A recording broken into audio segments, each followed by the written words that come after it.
Hello students, welcome to Edupedia World. My name is Shivam Mishra and today we are going to discuss the solutions of Chemistry 2014 JEE Advanced Paper 2. The paper code which we are using is 8. Okay students, let us look at question number 20. Question number 20 is from Organic Chemistry and it is a matrix match type of a question. And in the question we have been given, match the 4 starting materials P, Q, R and S.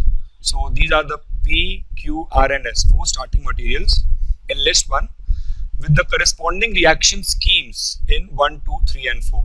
So these are the 4 schemes which we have been given, and any of the P, Q, R and S could be the starting material for any of the schemes.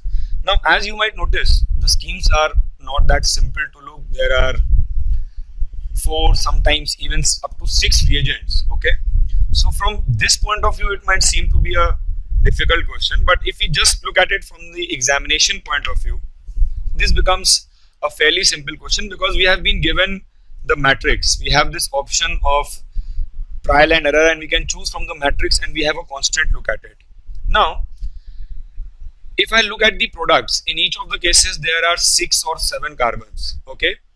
And if you look, there are 6 over here, 6 over here, 6 over here and 7 carbon over here, okay?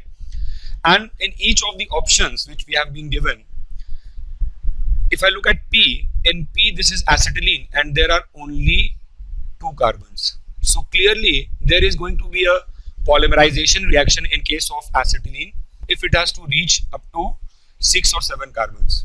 Now one very straight giveaway in the question is scheme 3, which is a very standard reaction for acetylene in presence of red hot iron. What happens to acetylene in presence of red hot iron is that in presence of red hot iron, this is a very standard reaction given in NCERT also. In presence of red hot iron, your acetylene polymerizes, or rather so to speak trimerizes into benzene. So this is a very clear-cut giveaway for the question, that is P is definitely going to match with 3. So now option A has been eliminated and option D has been eliminated.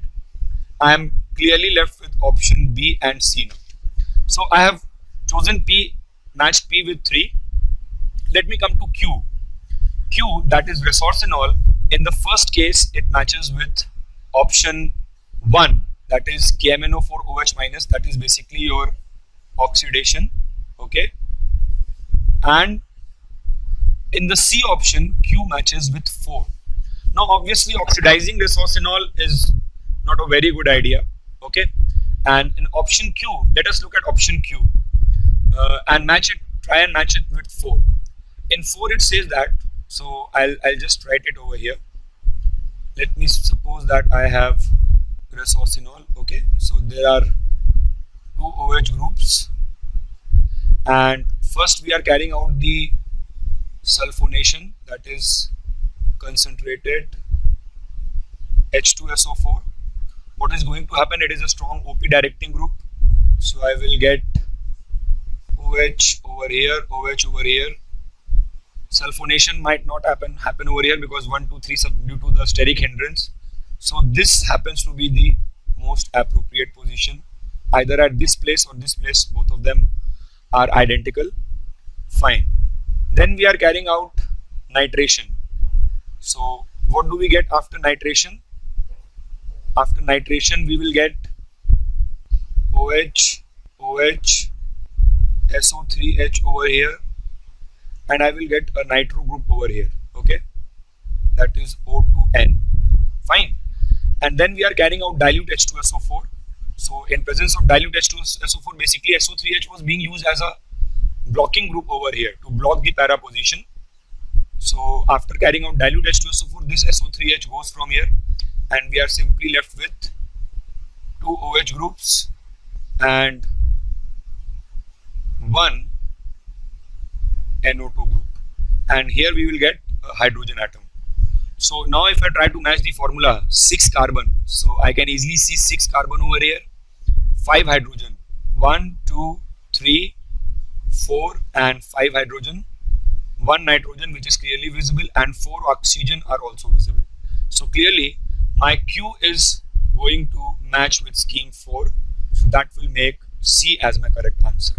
So the correct answer for the question will be C. However, from the point of view of information, we will look at the entire solutions in the next video. Thank you.